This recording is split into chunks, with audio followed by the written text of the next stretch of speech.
is lesson 8, which is analysis of structures, trusses, method of joints. So, the method of joints is a process used to solve for the unknown forces acting on members of a truss. The method centers on the joints or connection points between the members, and it is usually the fastest and easiest way to solve for all the unknown forces. So, ito yung example ng methods of joints.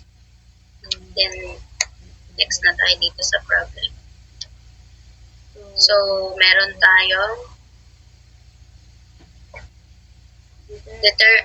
in here, determine the force acting in all members of the traction. So, meron tayong hinge dito, then roller.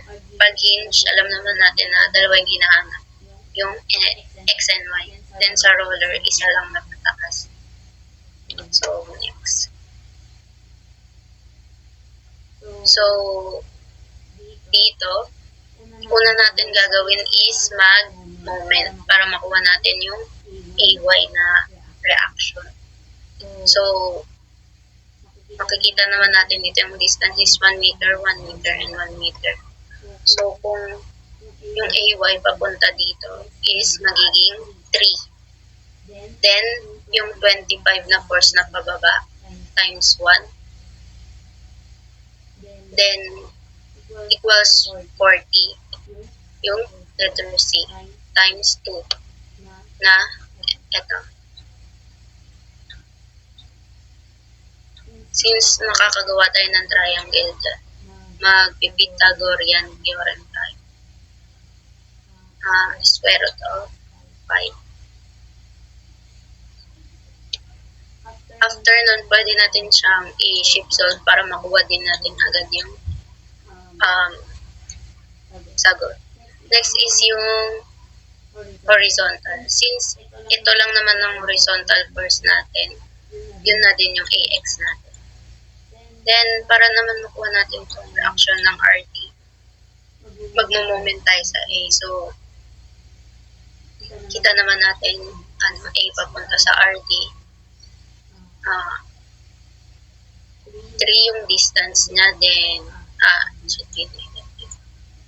then, 25 na pababa, 2 papunta sa A, then yung 40, 2 papunta sa A. Then yung answer natin is 43.332. So, dito na tayo mag-start sa mga joints. Yung joint A natin, nandun yung AY, AX.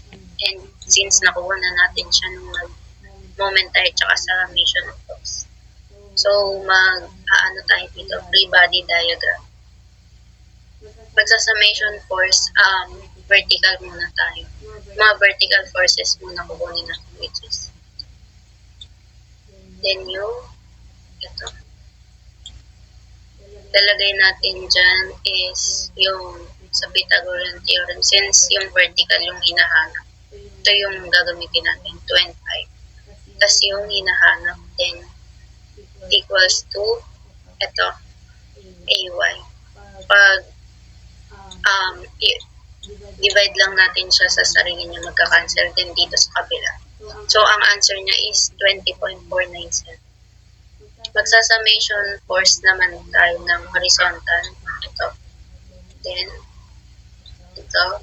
Tsaka itong AB pa din. Since nakaslant siya, kasama siya sa vertical and horizontal. So, yung horizontal natin na AX is 40. Yung AE, hinahanap. Then, yung may Pythagorean theorem dito na 1 to n square root of 5. Since yung horizontal hinahanap, mag-1 over square root of 5 tayo. Multiply natin sa force. Pwede natin siya i-shift solve para makuha ito. 30.833. Nakikita naman natin sa arrow kapag ito yung dot, tapos paalis siya, tensile siya, and kung papunta naman siya sa arrow, compressive siya. Next naman sa joint B, Ganun lang din, mag-free body diagram. Unahin muna natin yung horizontal force since konti lang siya. Then, after nun, ilagay muna natin yung hinanap, which is yung BC. Then yung AB, since meron pa rin tong ng Pythagorean theorem, ilalagay lang natin siya dyan. Then, makukuha na natin siya. Ganun lang din sa vertical force. Ilalagay mo lang yung makukuha mong distance din yung force. Since may na yung AB, may force na. Hindi na, parang ililipat mo na lang siya sa kabila tapos yung Pythagorean theorem. Kaya mabilis lang din siya makuha. Next is joint E. So, dito, yung AE natin, meron na din siyang force, which is yung 18.333. So, una muna natin kunin yung summation force ng vertical since dalawa lang yung So, yung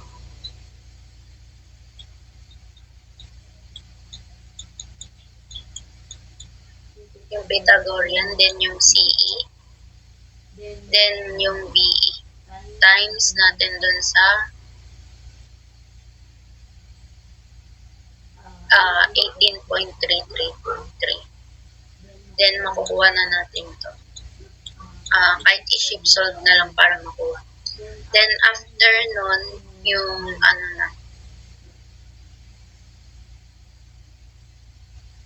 so yung BE is 18.333 na. Tapos yung AE 30, hindi siya nagamit kasi horizontal siya. So, next naman natin is horizontal. Yung AE dito magagamit. Then yung FE, then yung plus doon sa ng CE since nakaslant siya, kasama din siya dito sa horizontal. Ipipythagorean theorem lang, i-shift solve lang natin siya para makuha natin. Then sa last part,